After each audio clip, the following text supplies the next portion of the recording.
নমস্কার বন্ধুরা, issue story স্টুডিওতে আপনাদের স্বাগত জানাচ্ছি। আপনাদের সামনে আমি উপস্থাপন করছি বিখ্যাত লেখক শওকত ওসমানের লেখা পাহাড়তলির ভূত নামক রহস্যময় ভৌতিক গল্পটির প্রথম পর্ব। তো চলুন বন্ধুরা, এবার শুরু করা যাক। সুদূর হিমালয়ের একদিকে নৈনিতাল, ওই জায়গার মায়া আমাকে আজ 30 বছর বেঁধে রেখেছে। কেমন করে নদীর স্রোতে ভাসা খড়কুটোর মতো এইখানে পাহাড়তলিতে আটকে গেলাম তা ভালো করে বুঝে উঠতে পারিনি। অনেক দিন বাংলাদেশের কোনো খোঁজ খবর রাখিনি। খবরের কাগজের মারফত যেটুকু ছাপা আসে সেইটুকু পর্যন্ত, ব্যাস, এর বেশি নয়। বর্ষাকালের এক সকালে হঠাৎ আমার বাসায় স্কুল জীবনের এক বন্ধু এসে হাজির। 5-7 বছর আগে পর্যন্ত সে আমাকে চিঠি লিখত, এখন ডেপুটি ম্যাজিস্ট্রেট।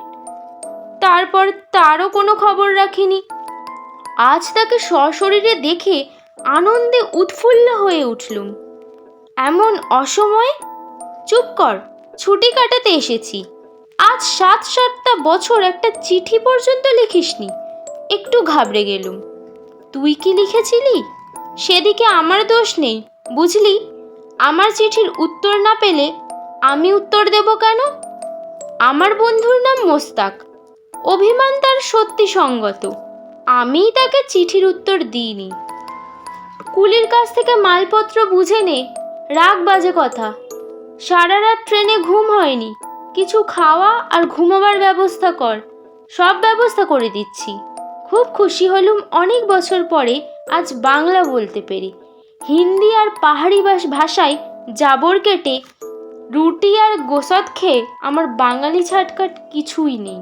হঠাৎ দেখে বোঝাও মুশকিল। বিকেলে বন্ধুকে নিয়ে শিকারে বেরুলাম। ম্যাজিস্ট্রেট মানুষ, শিকারির সাজ পোশাক পরা, হাতে রাইফেল। পাহাড়তলিতে আমার সুনাম যে আরো বেড়ে যাবে তাতে সন্দেহ নেই। সবাই ভাববে আমার সাথে এমন সব লোকের আলাপ যারা সাহেব। বন্ধুর সাথে হাঁটতে আমারও খুব ভালো লাগছিল। আজ কত বছর বাঙালি আদমি দেখিনি। উফ, সেদিন কিছু শিকার পাওয়া গেল না, একটা ছোট হরিণ ছাড়া। পাহাড়তলি ছেড়ে বনের ভেতর বেশি দূরে যায়নি, কারণ বর্ষাকালে বড় সাপের ভয়। প্রহর রাত্রির পর পাহাড়তলির এদিক ওদিক ঘুরে বাড়ি ফিরলুম। আমার উঠোনের সামনেই একটা অচেনা গাছ ডালপালা ফেলে তলাটাকে ছায়া ঘন করে রেখেছে। সেখানে দুটো চেয়ারে দুইজনে মুখোমুখি হয়ে বসলুম। অনেক গল্প হলো, বাংলাদেশের নদ নদী, খাল বিল। আশ্বিনের ছুটিতে পড়লা পড়লে হাতে, গায়ে ঢোকার পথে ভিজে বাঁশপাতার মর্মর আর কটু গন্ধ, মায়ের হঠাৎ হেসে ওঠার ডাক। কটার ট্রেনে এলি? সব আজ মোস্তাককে দেখে মনে পড়তে লাগলো। কত দূরে বাংলাদেশ। গল্প করতে করতে অনেক রাত হয়ে গেল। দুই বন্ধু ঘুমোতে গেলুম। আকাশে ভয়ানক মেঘ করেছিল। রাত্রে ভীষণ ঝড় আর বৃষ্টি হতে পারে। মনে হলো রাত 2টো হবে। টিকটিক করে ঘড়িটা বেজে বেজে সেকেন্ড, মিনিট, ঘন্টা গিলছে। হঠাৎ ঘুম ভেঙে গেল। জানালা তাড়াতাড়ি বন্ধ করে দিতে হলো। ভয়ানক ঝড় উঠেছে। আমার অনুমান মিথ্যা হয়নি। দুরন্ত বাতাসের গর্জন শোনা গেল দূরে। 1 মিনিটে সেই শব্দের আঘাত এসে লাগলো আমার কাঠের ঘরে। জানালাগুলোও যেন ঝড়ের মাতনে মারতে চায়। থর থর কাঁপছে জানালা আর সার্সি আর সমস্ত ঘর। এমন ঝড়ের রাতে ইচ্ছা হয় জানালা খুলে বাইরের পৃথিবী দেখি, কিন্তু সাহস হয় না। একবার জানালা খোলা ফেলে ঘরের কোনো সামগ্রী আর আস্ত থাকবে না। ঝড়ের আক্রোশ ক্রমশ বেশি হতে লাগলো। আমি বিছানায় ফিরে এলুম। চোখ একটু জড়িয়েছে, হঠাৎ দরজায় জোর কড়া নাড়া শুনতে পেলুম। শুয়ে শুয়ে বললাম, কে? খোল শিগগির দরজা। মোস্তাক। ধর্মরিয়া বিছানা থেকে উঠে দরজা খুললাম। কি রে, শুনতে পাচ্ছিস না? কি? ওই যে শব্দ। আমি বললুম, ও তো ঝড়ের শব্দ। ঝড়ের শব্দ না, হাতি। কোথাও ডাকাতি হচ্ছে। কত মানুষ ঘুমাচ্ছে। চল বেরিয়ে পড়ি। মোস্তাকের হাতে রাইফেল, পায়ে বুট, বন্ধু সারা শরীরে অতি ব্যস্ততা। বললুম, আরে না, ঝড়ের দিন পাহাড়তলির ওপর থেকে এমনই শব্দ শোনা যায়, আমাদের গা সওয়া হয়ে গেছে। এত জোর শব্দ, মনে হয় সত্যি কোনো ভূতেরা হাজার হাজার লোকের গলা টিপে ধরেছে আর তারা গোঙাচ্ছে। সত্যি তাই? আমি তোকে মিথ্যা কথা বলছি? কোথা থেকে শব্দটা আসে? পাহাড়তলির ওপর থেকে মনে হয়। সেদিকে কেউ যায় না। আর পাহাড়িরা কি বলে জানিস? ওখানে এক রাজার মানুষ বলি দেওয়ার শখ ছিল। পৃথিবীর লাখ লাখ মানুষ ধরে ঝড়ের রাতে বলি দেওয়া হতো। এই শব্দ তাদেরই গোঙানি।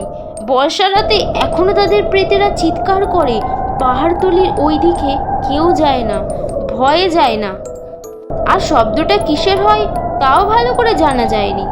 কেউ গেলে ভূতে তার গলা টিপে ধরে। তুই কোনোদিন গিয়ে দেখিসনি কেন? ভয় করে, কেউ ফেরে না শুনেছি ওখান থেকে। ভয় করে? তুই এইসব ভূত প্রেত বিশ্বাস করিস? করি, না হলে ভয় লাগে কেন? এখানে জঙ্গলিদের মাঝখানে থেকে তুইও জঙ্গলি হয়ে গেছিস। মোস্তাক একটু থেমে আবার বললি, কাল আমি যাব যদি ঝড় হয়। না, সে হয় না। জানিস ওদিকের পথ বড় খারাপ, বাঘ থাকে না যদিও। পাহাড়িরা যাদের এত সাহস তারাও যায় না। রাগ বাজে কথা। ভেত বাঙালি কি না, নাঙ্গা পর্বত অভিযানের কথা তো শুনেছিস? প্রাণ আছে ওই সাহেব যাত্রার। আমাদের দেশের হিমালয়, আর তার অভিযানে যাবে সাহেবরা। এদেশের লোকেদের লজ্জাও হয় না। লজ্জা না পেয়েই আমি ঘুমোতে গেলুম সে রাত্রির মতো। পরদিন সন্ধ্যায় ঘন ঘটা করে ঝড় এলো, সাথে সেই গর্জন আর গোঙানি।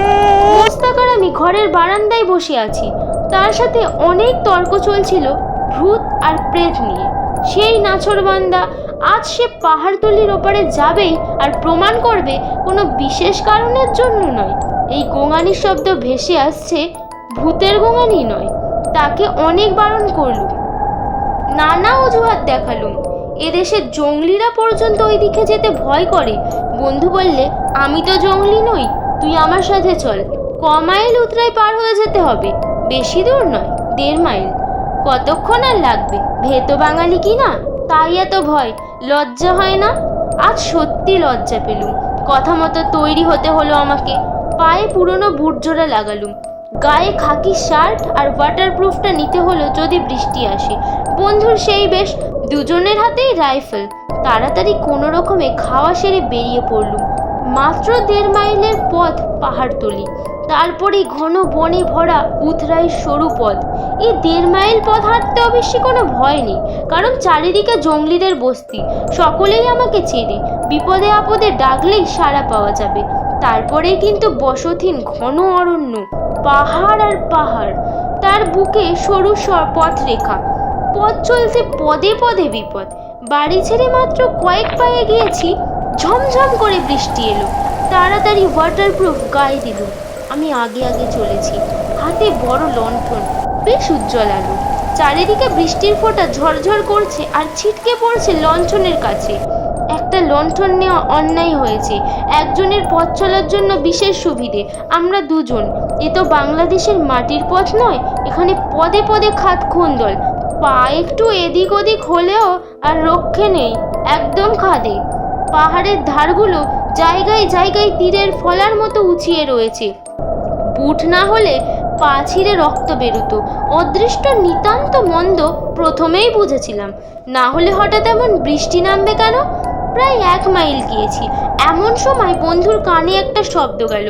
আমাকে বললে, দাঁড়া, শোন। জিজ্ঞাসা করলাম, কি হলো?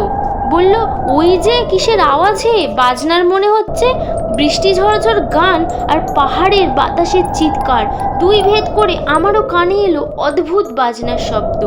টম ডাম ডিম বং Tom Tom Dong, Tom Dam ডিম বং টম টম ডং। ও, এতক্ষণে বুঝতে পারলাম, জঙ্গলিরা পুজো করছে আর বাজনা বাজাচ্ছে। বন্ধুর দিকে ফিরে বললুম, ও বাজনা পাহাড়িদের একরকম যন্ত্রের। ওরা বর্ষার দিনে ওই রকম বাজনা বাজায়, হই হই শব্দ করে, ভাবে এতে রোগবালাইয়ের দেবতারা পালিয়ে যাবে। বর্ষার সময় জঙ্গলিদের ভেতর বড্ড অসুখ হয় কি না? তাই নাকি রে? বাজনা তো বেশ, চল না দেখে আসি। না, যে কাজ নেই এত রাতে। আর তুমি যে পাহাড়তলির ওপারে যাবে, যেখান থেকে গোঙানি শব্দ আসে দেখবার জন্য। ঠিক বলেছিস, আগে সেই কাজ। টম ডাম ডিম বং Tom Tom Dong, Tom Dam ডিম বং টম টম ডং। শব্দটা বেশ রে। মোস্তাক আবার বললে। জঙ্গলিদের গানের শব্দ আরো কাছে মনে হলো। আমরা পাহাড়তলির এক নির্জন পথ দিয়ে চলেছি। যে বস্তি থেকে শব্দ আসছিল তা অনেকটা নিচে। এক জায়গায় বললাম, দেখ ওরা কেমন করে পুজো করে। মোস্তাক আর আমি দাঁড়িয়ে দেখতে লাগলাম। একটা আগুনের কুণ্ড জ্বলছে দাউ দাউ করে। তার পাশে গোল হয়ে একদল জংলি মেয়ে আর পুরুষ হাত ধরাধরি করে নাচছে আর গান করছে। তার সাথে ওই অদ্ভুত বাজনা, টম ডাম ডিম বং Tom Tom Dong, Tom Dam ডিম বং টম টম ডং। মাঝে মাঝে তারা থামছে, তখন বাজনাও থামাচ্ছে।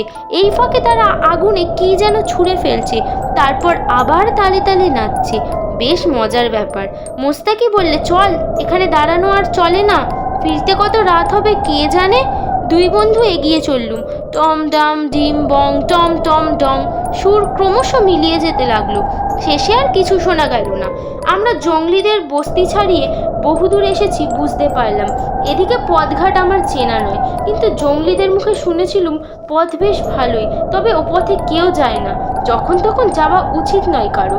দুজন সাহেব গিয়েছিল বহুদিন আগে ওই শব্দের সন্ধানে। একজন ফেরেনি, আর একজন ফিরেছিল বোবা হয়ে। এই গল্পও শুনেছি, তবে বিশ্বাস হয়নি।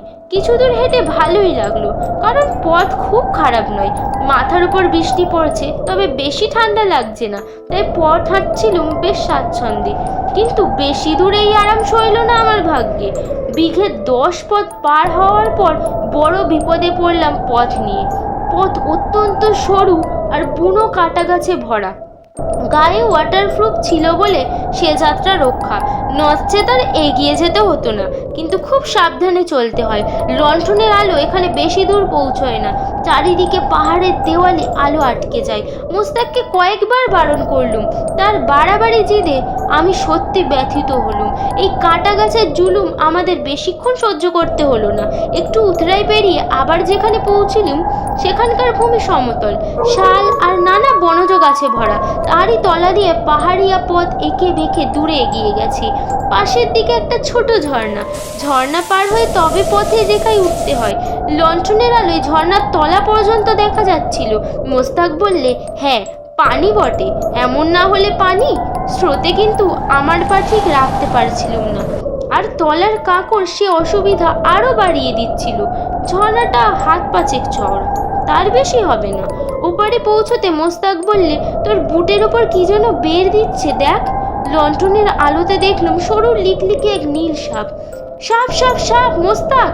আমার চিৎকার। বুট দিয়ে 2 লাথি দে, বাছাধন টের পাবে।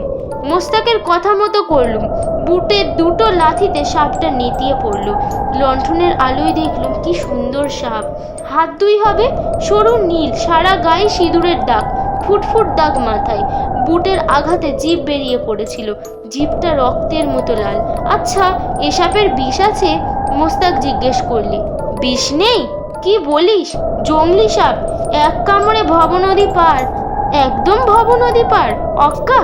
মোস্তাক হেসে উঠল। আমরা আবার পাহাড়িয়া পথ ধরেছি। শাল, অরণ্যানীর গর্জন, দুরাগত মনুষ্য গোঙানি আর বৃষ্টি ঝরঝর গান। আমরা একে অপরের কথা পর্যন্ত শুনতে পাচ্ছি না। আর ঘুটঘুটি অন্ধকার। এই পথটা সমতলে এইটুকুই যা সুবিধে, আর সেই গোঙানির শব্দ খুব নিকট বলে মনে হয়।